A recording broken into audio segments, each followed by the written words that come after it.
Like we like people to get to enjoy that moment, but certainly we expect rapid progress in the field. We're still in the very early days of this, and we think we'll be able to make really fantastic technology and tools for people to use. So I'm very excited for 2024 and what that's going to bring. So what about QStar? Is there something that you can actually tell us about QStar? It seems to be that there's a lot of news that's been written about it. Obviously not. Okay, great. We'll take it for that. But I think more importantly, I think the issue of AGI is on everybody's mind, right? Yeah. I think it speaks volume about how safety is so important, and so many concerns from a lot of people about how AGI could actually change the course of humanity. So, I have a question for you, right? What's your personal guess, right? That if it happens or if it's met, then you would say to yourself that, okay, you've got AGI.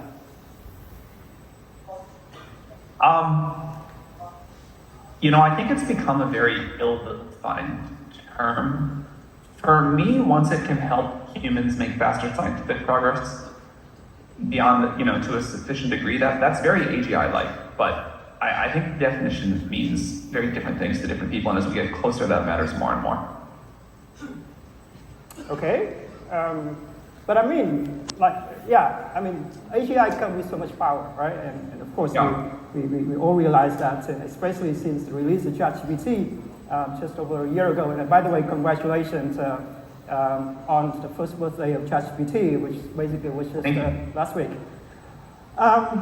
But the more successful you are, right, the more people is going to ask about issues of safety. So, do you think that the not-for-profit board structure at OpenAI is really going to be able to ensure that the development is geared towards safety? I think the structure clearly has some bugs in it, and our new board is going to have to think really carefully about what the best corporate structure for our mission should be.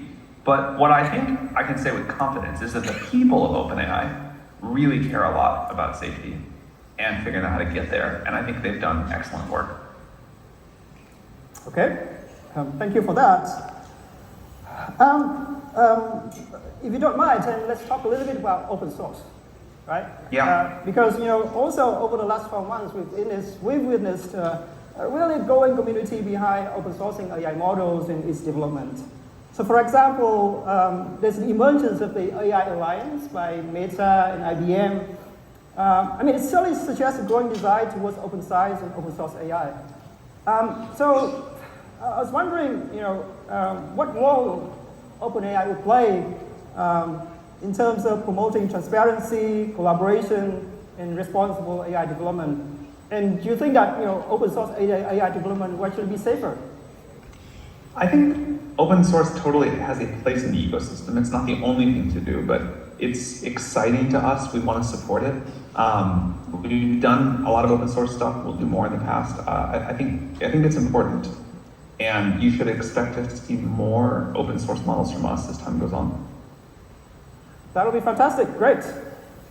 Okay, so let me move to the topic of interest that actually nearer to the location of the people here.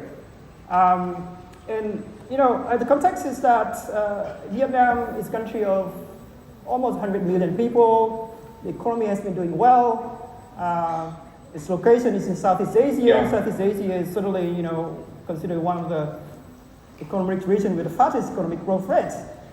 However, right, I must say that ChatGPT wasn't made available in Vietnam until very recently, right? And they were concerned about people in the country whether Vietnam would be exclusive or not, yeah. Right? And so, the question here is how do you make sure that AI development and the tools so important to the future of work and so on will be accessible to all, right? And it will not further widen the gap between rich countries and poor countries. So it's a great question. Let me answer the specific thing first and the more general point second. You got to remember that we just went through one of the craziest periods of any tech company, probably in history. We went from a little research lab to like basically one of the big tech companies in 1 year. And we weren't planning for it, so we didn't have the time that a company normally has over the 5 or 10 years that it takes to become like a global thing to go build all of that out. And we just sort of went from 0 to 100 super fast. And because we had to build everything in this 1 year period, we did not have the time that a company normally does to figure out how to comply with local laws in different countries and take payments and figure out how to like work with the sort of needs